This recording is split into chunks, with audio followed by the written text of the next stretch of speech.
Hello, welcome to our live today. I am Professor Leo Lima of the Keppe and Pacheco Trilogical College, Faculdade Keppe Pacheco. Today we are going to talk about the wonders of psychological life. And we are going to talk about this theme according to the view of analytical trilogy. Analytical trilogy is a science created by psychoanalyst Norberto Keppe, and this science, analytical trilogy, is applied to many areas of human endeavor. Today we are going to apply to the wonders of psychological life. But what is it? Psychological life? Inner psychological life? People could think, what is this? The wonders of psychological life. So let's talk a little bit about that. You can see in this picture on the right, face, right? The top of the picture is in white, and the bottom part is in a bluish green or a greenish color. So this refers to Freud's picture of the human being. If you remember, Freud compared the human being, the psychological life, to an iceberg. And Freud showed the tip of the iceberg as being the conscious part of the human being. And the whole bottom of the iceberg was the unconscious part of the human being, if you remember. So this picture refers to that iceberg.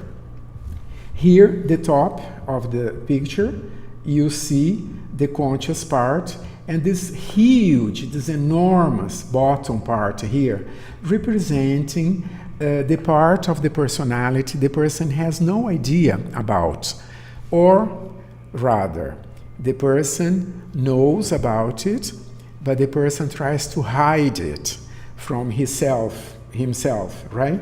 His own self. So this green part here is the part of the person that the person is not interested in looking at. The person hides. Freud called this part the unconscious, and Keppe says that this is the inconscientized part.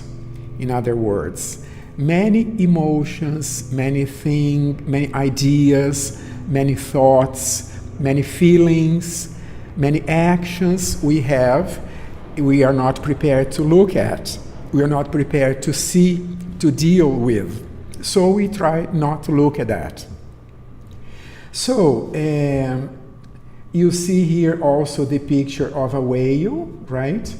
On the surface of this material, undecisive whether or not to dive in and to look at that material. So this is our life, and this is our psychological life. Many times we choose to stay on the surface. We don't go deep and see what we feel, what we think, and also the attitudes we take, right? So this is our psychological life, our inner psychological life. Here on the picture on the left, we see also three instances of the personality. The superficial one, the one at the middle, and if you go deeper, the deeper you go, the more you know you go into your inner life, and then more you know yourself, right? So this is what we are going to talk about in this live today. Our inner psychological life. Okay? Usually, people look at the world outside. We can see these two pictures, a description to show this attitude of ours. always looking at the world, not the outer world, not inside of ourselves. In both pictures you see a window. So this is basically our general attitude in life. We look outside as if you were looking out of a window, seeing people, seeing landscapes, seeing whatever it's out there. Always interested in this outer world instead of looking inwardly, right? This picture, I think, depicts very well our basic attitude in life, the human being's attitude in life, always looking outwardly, not inside of ourselves. For example, in a gallery also, people watching something outside them, not inside, always looking outwardly. As if there were no inner world. People, I remember, I never had thought about inner life before I started doing psychoanalysis. It was in psychoanalysis that I was, reminded that I have an inner life, that I should look at this, look at my feelings, look at my thoughts, look at my ideas, and see what's going on there. Because I, for one, was always looking outside. But I think people do this in general, right? As if there was no inner life. People many times forget they have an inner life, which is what determines our whole life, everything we do. But this is usually ignored. Why does that happen? Why the outer world looks so attractive? People always talking about other people, talking about movies, talking about the events of the world. Well, of course, we live in society, we live in this world. I'm not saying that we should ignore the outer world, but there is a relationship between our inner life and the world. But people usually don't make this connection. This is my point. So why is it so attractive to look outside instead of inside? Would it be an escape of ourselves? Would it be because by looking at other people, we would be escaping from seeing what's going on inside of us? Do you think it would be escapism? It seems so, right? So I'm going to give an example of analysis here for you to understand what my point. The client goes, I was talking to a friend of mine who was telling me about a pact she had with her family when I had this bout of coughing. Then the analyst asked, what do you associate what your friend said? The client said, I associate with corruption and dishonesty. So Dr. Keppe gave the interpretation. It's precisely this consciousness you don't want to see in yourself. So each escape from consciousness causes a reaction, especially on the body. So let's talk a little bit about this example. In this session of analysis, the client talking to the friend showed she had a pact with her family, right? So the client saw in the friend's example that she herself, the client, also had pacts in her life. And then before this consciousness, the client got desperate and didn't want to face this awareness. She didn't want to think that she too has pacts in her life. So she started coughing, right? So we can see that we look at the outer world because we want to avoid seeing into our inner world. And this example shows this very clearly. escape from seeing ourselves. In order not to concentrate in ourselves, in our inner life, we start looking at the outer world, talking about other things, people, events, etc. So what happens when we do this, when we avoid looking at our inner selves? We use this escape in many ways. We use many techniques to escape from looking at ourselves. Sometimes people travel, sometimes people are about to have some consciousness, to perceive some important points in their lives, and in order to escape from seeing this, they decide to travel. Of course, I'm not saying that traveling is wrong or is harmful. I'm saying that if the person travels with this intent, if he travels in order to escape his feelings, then the travel, first of all, the person is not going to enjoy the travel, and secondly, is not going to be good for the person, because he's traveling not to know a place, not to do something interesting, but to escape from his inner self. It's a means of escaping. There are many techniques we use to escape from our consciousness. It's traveling. Sometimes people drink. They have a problem. Even sometimes when they are very happy, they start drinking a lot, and to cut from this consciousness. And there are many techniques. Sometimes people go to sleep. They oversleep. They want to be all the time sleeping to escape. Sometimes people become aggressive to escape. Sometimes people overeat to escape. In other words, we use many ways to escape from looking at what our consciousness shows us. In this case of this example, the client started coughing.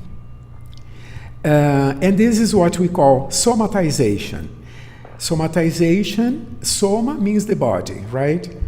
Somatize is when you transfer an emotional problem, a consciousness, into your body to escape.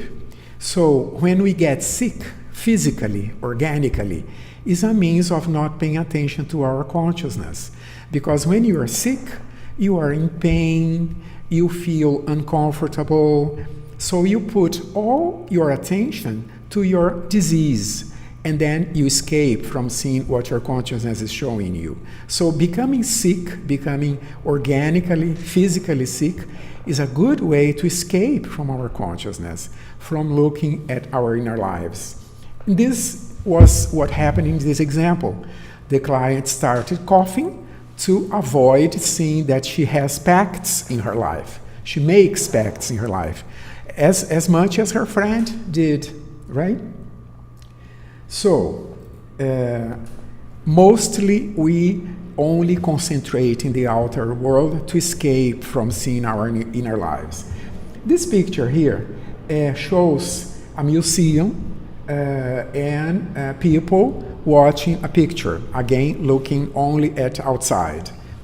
The picture itself shows a person very reluctant, very afraid, very even desperate, probably not to see something. So the person is completely scared, afraid of some consciousness. And people in the picture who are watching the painting, they are having these two attitudes. First of all, they are looking outside, right? And the second thing, they are not interiorizing what they are seeing in the picture. Maybe they have this fear too. What they are seeing in that picture, maybe they have the similar attitude, fear of looking at themselves. Okay? All right, so let's go one step further. What is it that we see in ourselves that scares us so much?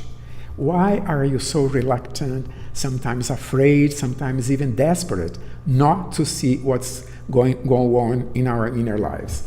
This picture here shows a sculpture on a beach, and this sculpture shows the inside of a person, inside of a human being. And what's inside? We see here plants, we see vegetation, giving the idea that it's something natural, something beautiful, something nice, right, inside of the person. So this shows one thing that we have in our inner selves. We have our nature, our true nature, right? But that's not the only thing we see when we look at our inner selves. We also see what's wrong. We see our pathological attitudes, right? But don't you think that we have good things and, say, wrong things in our inner lives? Do you remember in one of our talks we spoke about this? What's the true nature of a human being, the human beings? Some philosophers believed that our true nature was only good, if you remember that talk. A representative of this group is a philosopher from Switzerland. He said everything is good in our nature, but society corrupts us. What's the name of that philosopher? That philosopher, I'll remember later. Another group of philosophers believed the opposite, that our nature is only evil.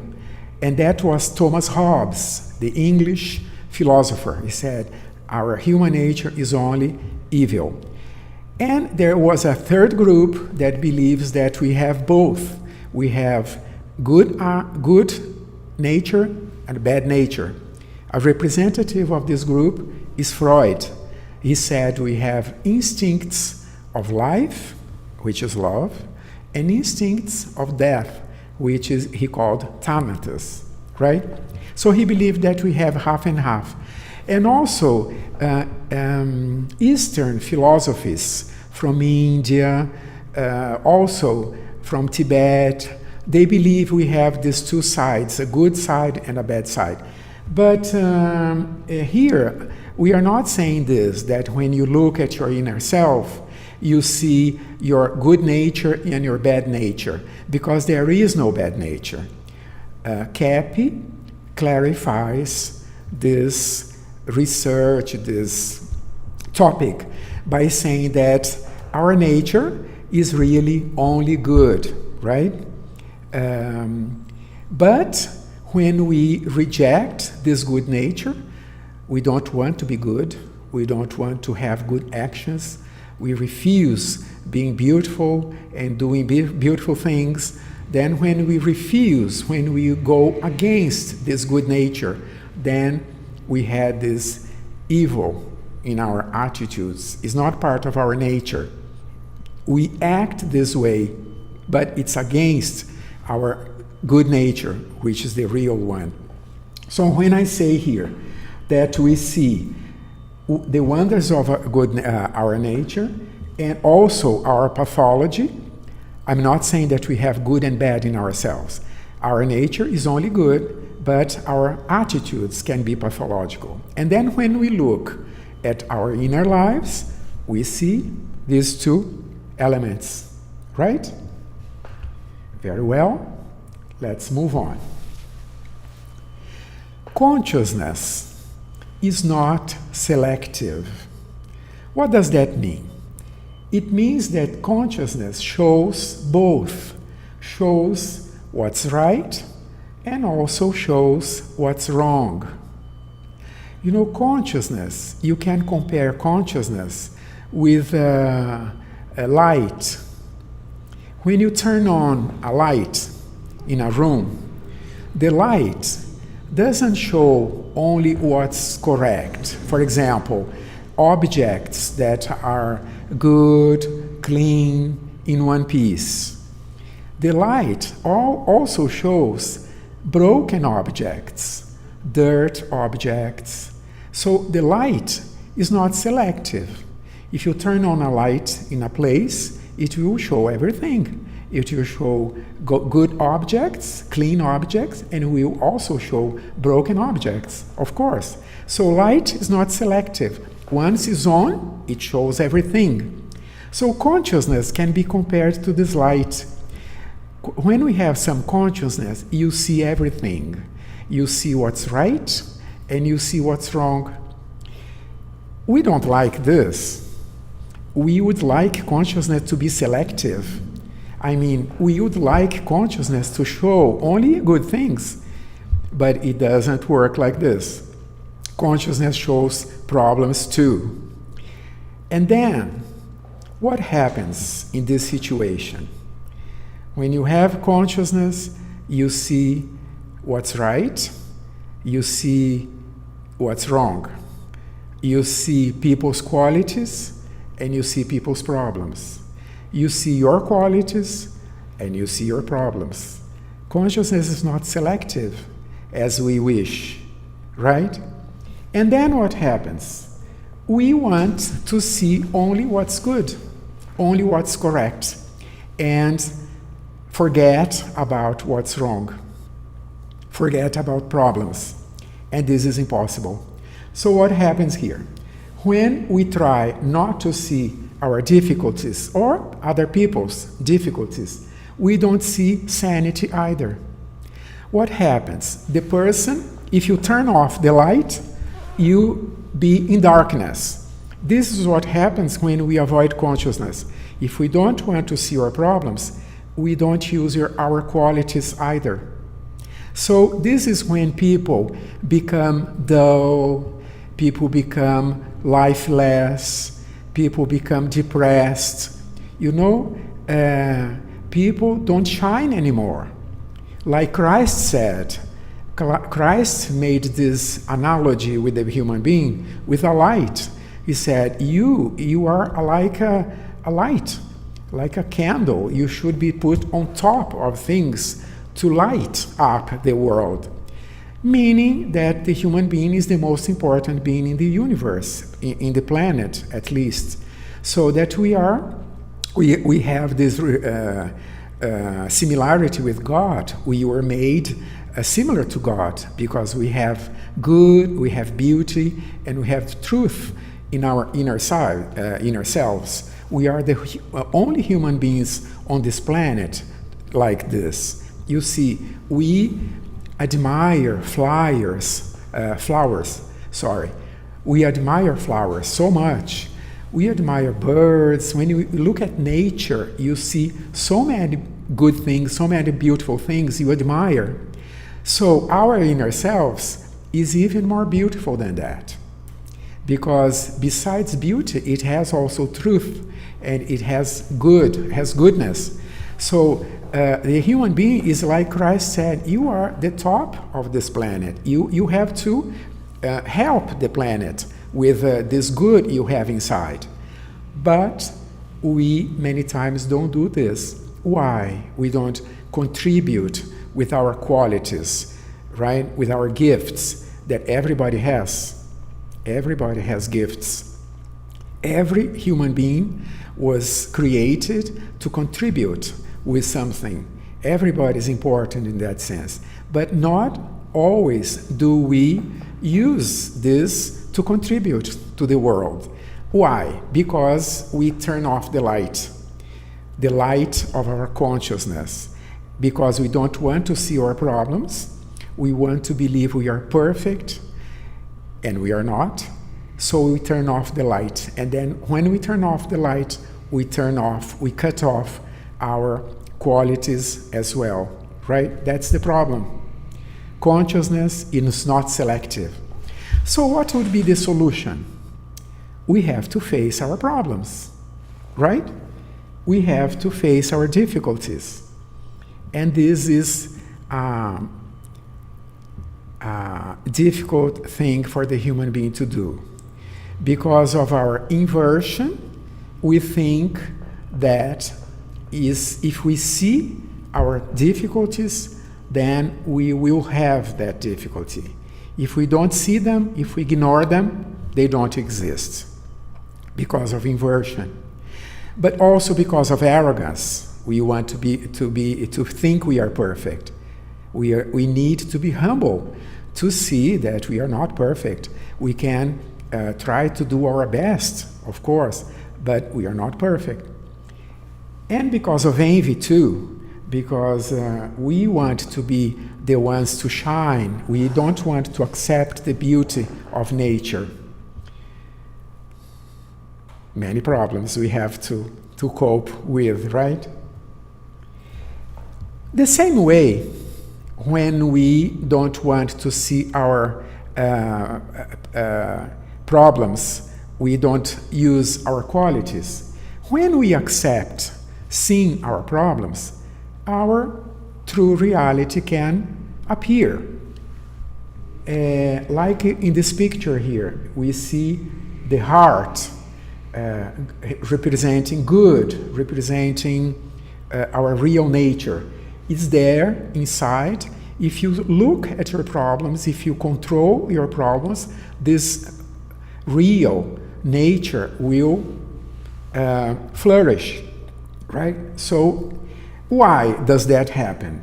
Because our problems are not natural. They are a cover we put on top of our nature. So that's why it's important to work with this problem so that we can uncover our true nature. Analytical trilogy calls this process interiorization, right? Look at your interior. So look at this picture here. You see a face here, the person going outside of yourself and looking at yourself, looking back at you, right? This is the process we call interiorization. Looking at your inner life. Let's read this here. By looking at one's inner self, the person conscientizes his pathology, which is a blockage to our natural sanity. What does this mean? It means that the problems we see inside are blocking our true nature. That's why we have to see it, so that this will be unblocked. In communism, in Russia, in China, in Russia, Russia had many beautiful churches before communism in 1917. They had incredible, amazing churches with many frescoes, many paintings in the churches. And when communism started, they were against beauty. Communism was also against spirituality. So they painted the churches in white. So the churches became completely white. Recently,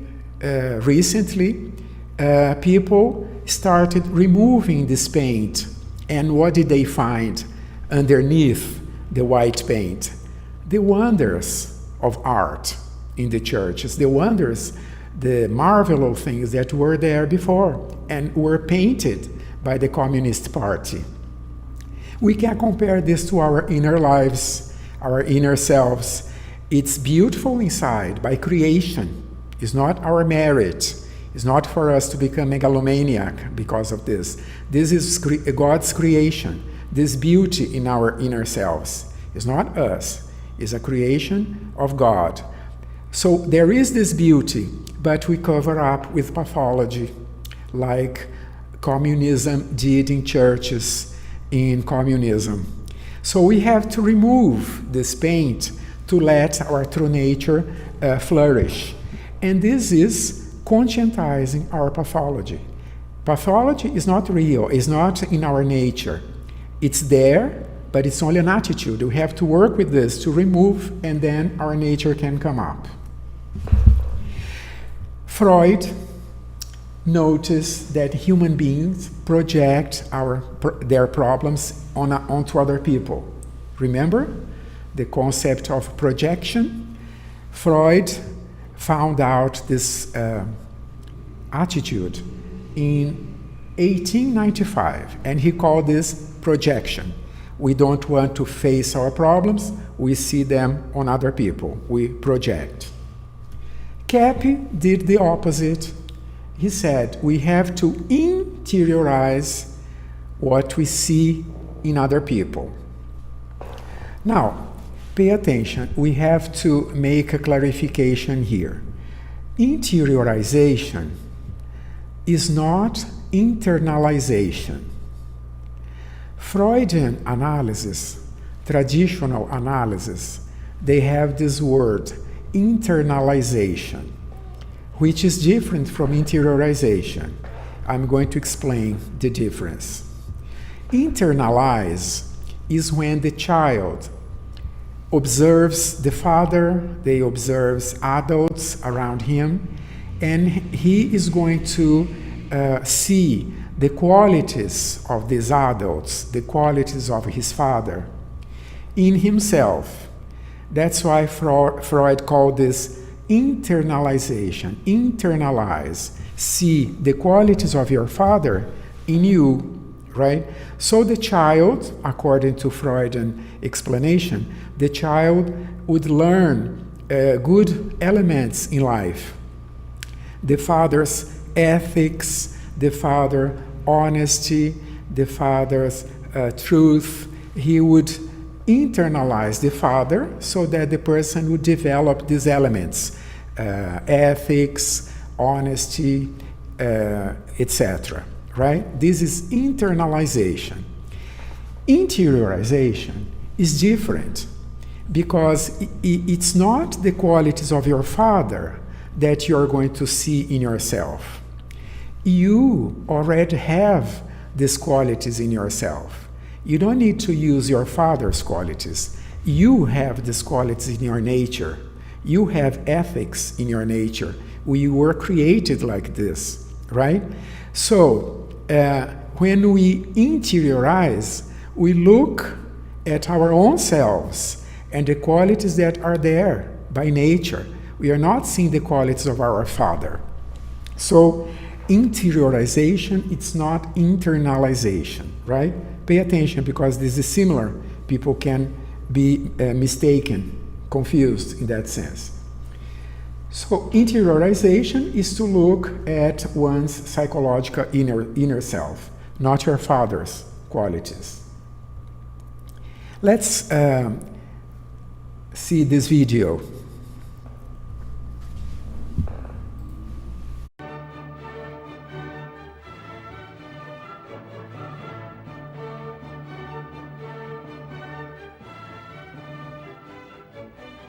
Na psicanálise tradicional, Freud se utilizava do divã, da associação de ideias e da análise dos sonhos para a pessoa ter um contato, uma conscientização do seu inconsciente.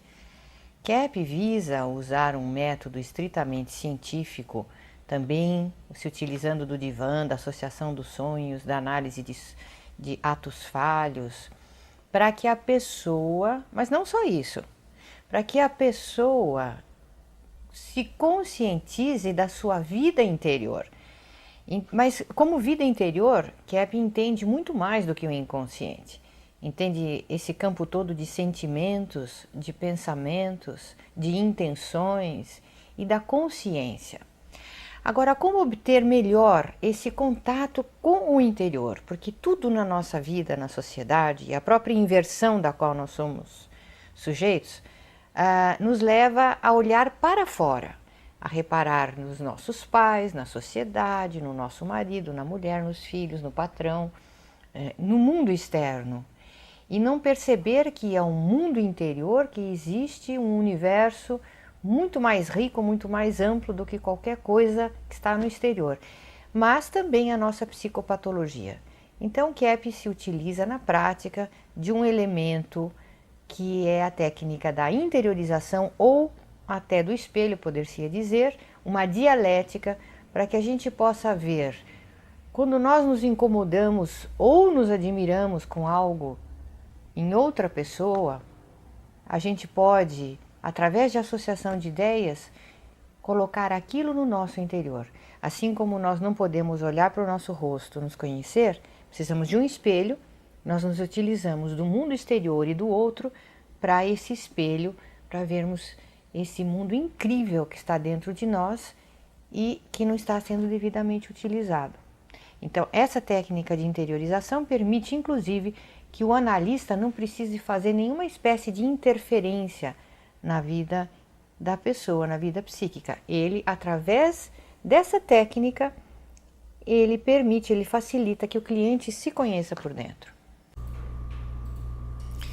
Good explanation, isn't it? Our inner life is incredible because of the Creator.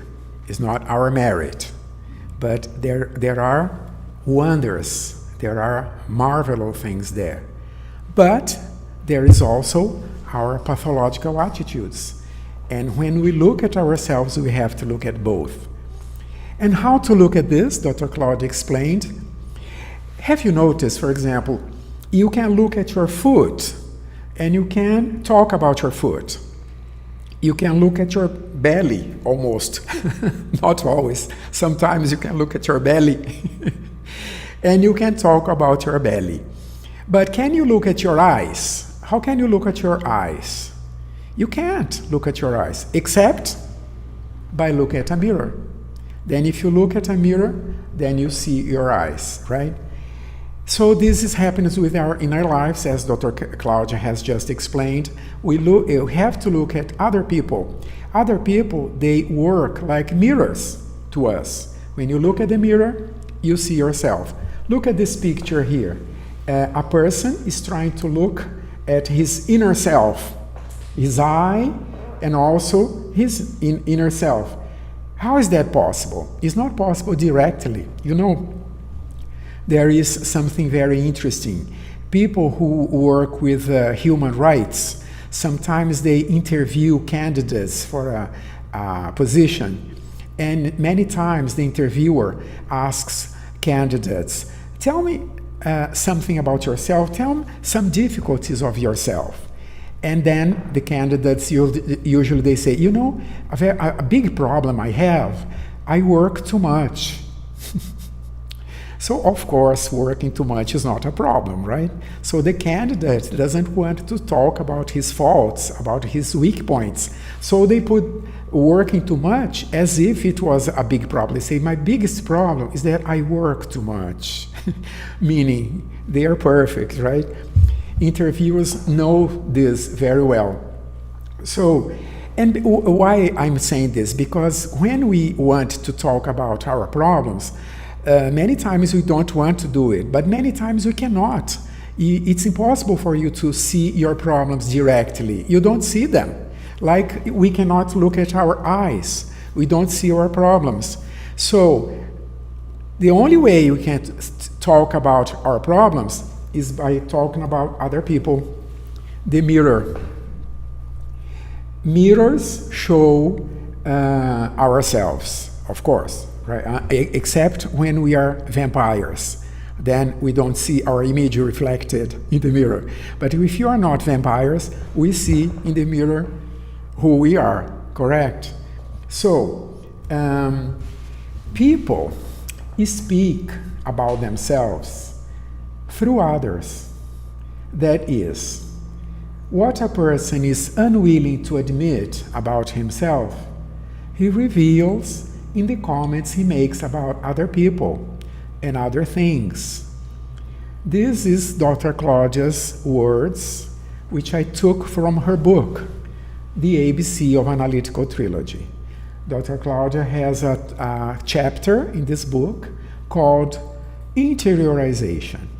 So if you would like to know more about this, which we are talking today about, you can read this book, the chapter about interiorization. Dr. Claudia explains very well this process.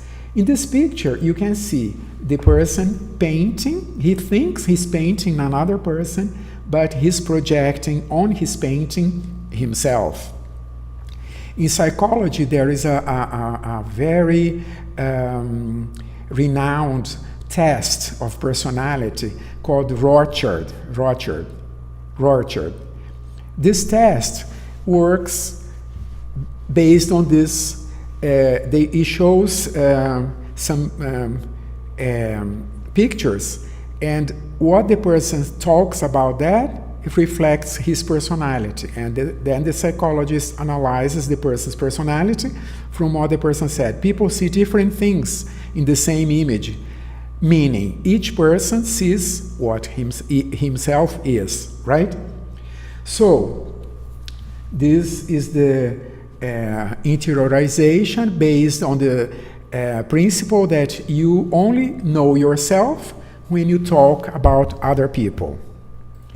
So in this mirror, when you look at other people who are your mirror, what do you see?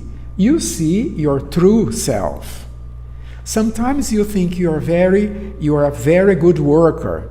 Then you see a lazy person. So that laziness you see in the other person, maybe you are sometimes lazy too. So I am not a good worker as I thought. I am what I'm seeing on the other person. We see our true self in the true mirror. The true mirror are other people, is other people, right? They are our true mirror. And what do we see in this mirror? We see, as Dr. Claudia said, two things. We see our true nature, good, beautiful, and truthful, and we see our problems. For example, in this painting, the picture on the right, we see people's qualities, our true nature, art, beauty, good actions, right? Optimism. And on the picture on the left, we see our problems. Now, sometimes we project both onto other people. We project onto other people our qualities or the values we admire in life, and we project our problems too. In this picture here, it shows when we project onto people qualities they don't have. And this is called, Dr. Keppe gave this name to this phenomenon. He said this is a projective idealization. What does that mean? You project onto people your own values. This happens with children. Children look at their parents and they think their parents are perfect. The parents are not perfect, but children see, this is how we see our parents when we are small, right? We think they are perfect. And then when we grow up, we see that they are not as perfect as we believe them to be, but still we love them, of course. Sometimes parents have this projective idealization with their children. For example, in the case of criminals, sometimes have kids that become criminals, and they say, no, my son is perfect. He killed 5 people, but he's very good. He's a very good person. I know he killed, but he's very good. So they refuse to see their kids' problems, right? Or sometimes they take drugs, and parents refuse to see that they take drugs. They say, no, he cannot do that. He's a very good kid, right? So this is a projective idealization. In relationships, this happens. A person idealizes his or her partner, and sometimes the consequences are not good, because when they see reality, they are very disappointed, etc. Sometimes business partners have this projective idealization. You choose a partner to be your business partner, and the person is dishonest, and you thought he was very honest because of this idealization. It happens in many situations in life, right? This projective idealization. It happens with artists. When you watch a movie, many times people idealize the artist. They say, oh, this person must be so good. And the person usually has many problems too, but people don't see the problems, idealize. So you project your values onto a person, values the person doesn't have.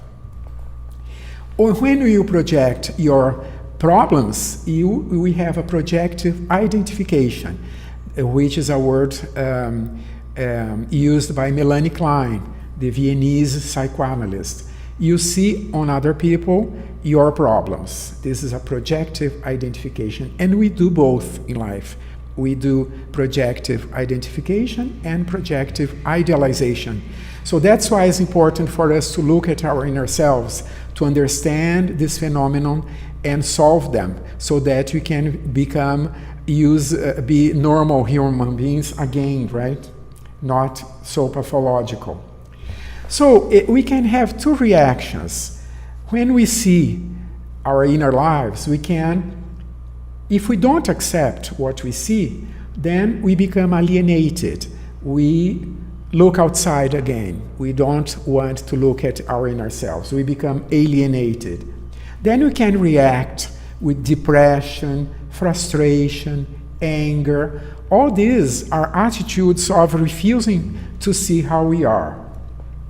Or we can accept what we see in our inner lives, and then we recover our sanity. We are happy, we have energy again, we have health and happiness, right? We recover our hidden sanity. So many times people say, no, but I'm afraid of looking at myself. I don't like to go to analysis, to therapy, because I'm going to see myself. I'm afraid because I will see many problems. But it's not only problems that we see. We see problems so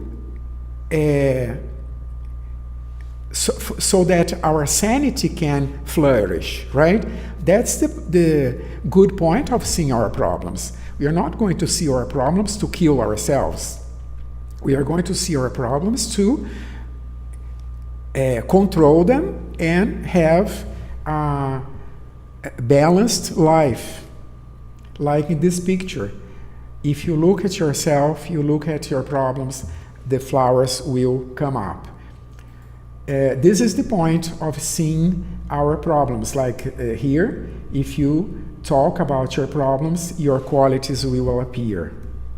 Like in this diagram by Dr. Keppe, he shows in this diagram, the center is our nature created by God, is not our merit. What's good, beautiful, and real in our real nature. But around this good nature, we have bad ideas, bad feelings, bad actions. So looking at, to go into our inner self, we have to take care of this outer layer of pathology.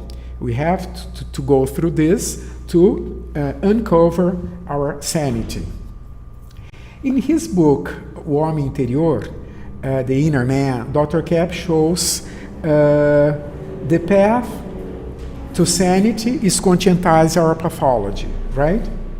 And he explains every psychotherapeutical treatment should lead the individual through consciousness of pathology to recover the sanity which he left behind. Look at this. People don't need to create a balanced life. We are not the ones who have created our sanity. Sanity already exists. It's there. We have to uncover this. And the way is by looking at our inner selves and seeing our pathology. Do you see here? The real person, the happy person, the balanced person is there already. And the pathology is a mask. We have to work with this mask, conscientize this so that they can dissolve it as much as possible and recover our basic sanity. In this book, we are going to read this in a second. Let me talk about this in this book. In this book, Glorification, Dr. Keppe wrote in 1980s. He says many important things, but I'm going to point out two important things. He shows the true image of God, because humanity doesn't have the correct idea about the Creator. Many times people think that God is very punitive, is very severe, right? He allows bad things to happen. Many people think this, but God allows wars to happen. God allows innocent people to suffer. God doesn't allow this. It's a mistake. God doesn't do that. So humanity many times has a wrong idea about God. In this book, Dr. Keppe shows that God is only goodness, only beauty, only truth. He's wonderful. Everybody wants to be happy, right? God is that. God is happiness. Everything that we can think of good, God is this. Everything that's good is because it has a little part of God. He is that himself. He is good himself. So Dr. Keppe shows that God is much better than we think. He is wonderful. And where God is specifically, God is in nature, in the beauty of nature, the variety of nature. Nature is so rich, many species of flowers, many species of animals. The universe is huge, many galaxies, is huge, the universe. When you look at the skies on the telescope, it's something amazing. So, but our inner selves is better than that, is even bigger, because the human being has this similarity to God. And the place where God is more than anywhere else is in our inner lives. So this is the inner life, not only problems, but specifically and especially good things. And this book, Dr. Keppe shows that, the wonders of our true inner lives, right?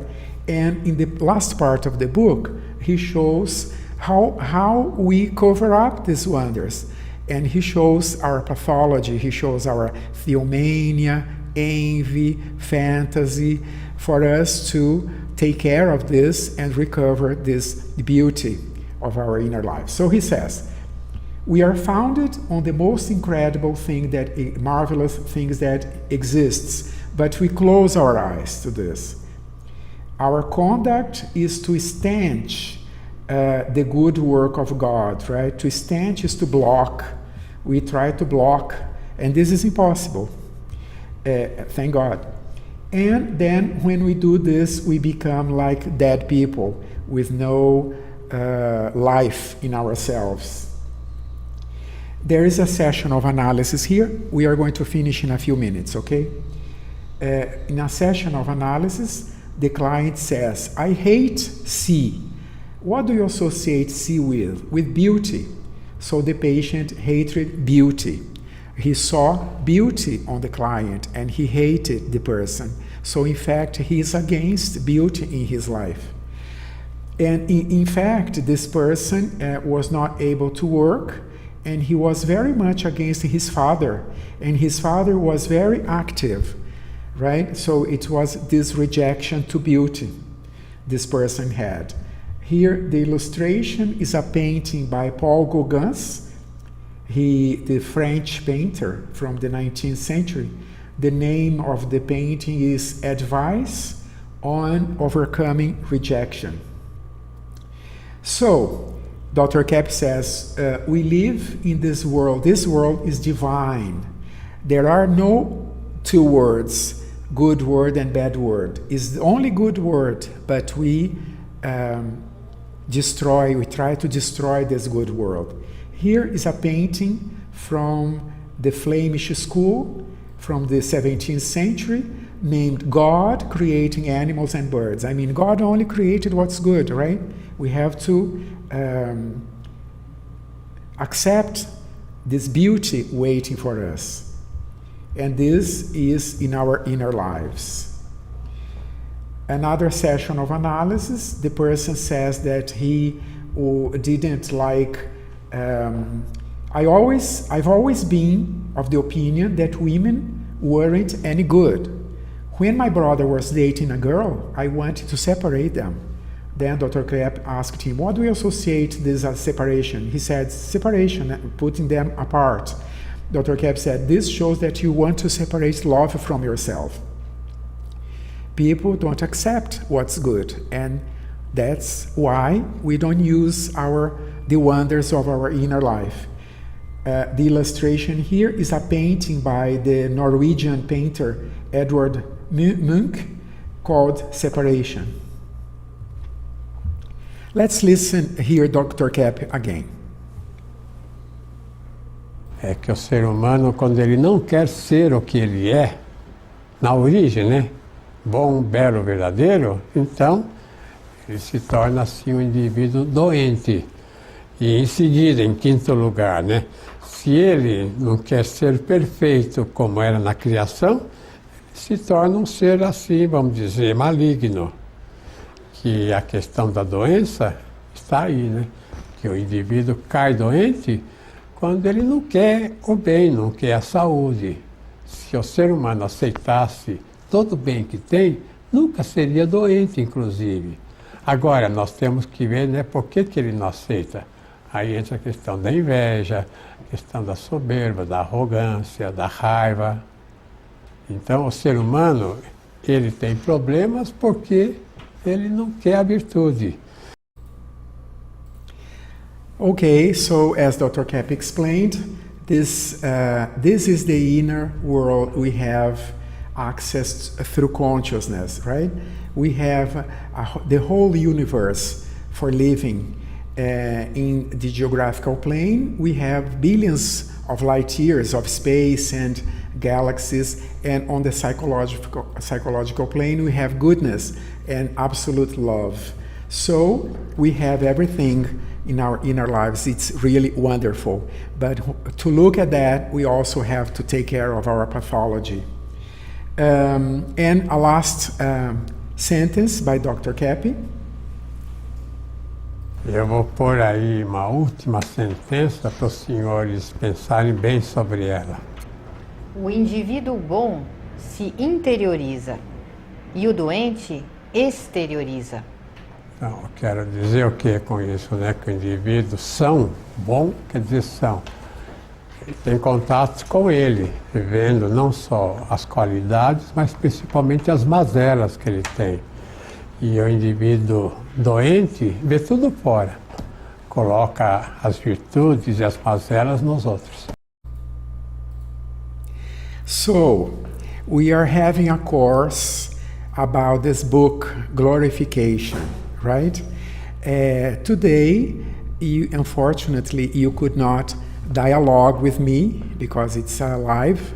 I was the only one speaking here, but maybe you'd like to talk to me about this. We are going to study this book together. It's a course which is going to be held Wednesdays evening. So if you are interested in knowing more about our inner lives, join us in this course on Wednesdays at 7:30 in the evening, right? We are going to read and understand Dr. Keppe's book, Glorification. And also in this course, Dr. Claudia will hold workshops so people can talk about their inner lives and enjoy the wonders that are there. So I'm going to invite you for this course now, okay?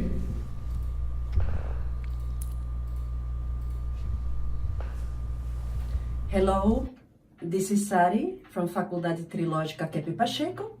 I'm here with Professor Leo Lima. And Leo, I'd like to ask you about the book Glorification from Dr. Keppe. Why is this book important? This book is very important because it gives a true idea about God. God is made of goodness, truth, and beauty. But unfortunately, this is not the idea that many institutions have given about God.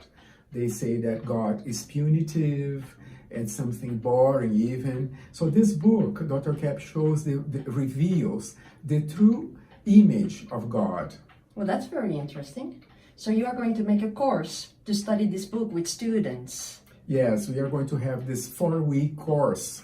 And this course, people will see how God is not only present in churches, but everywhere.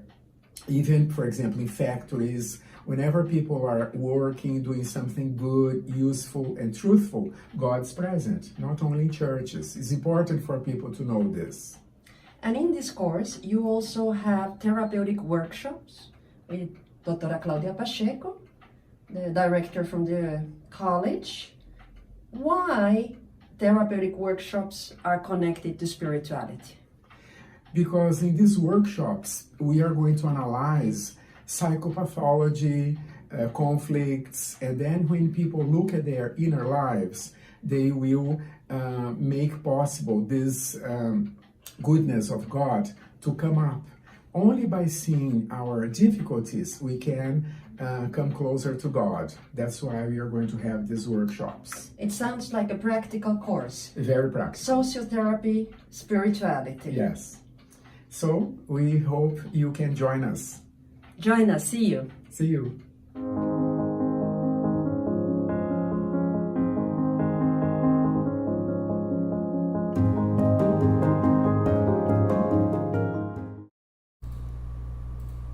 Thank you for joining me in this live. I hope you can join us in the course about the book Glorification. See you next week. Goodbye.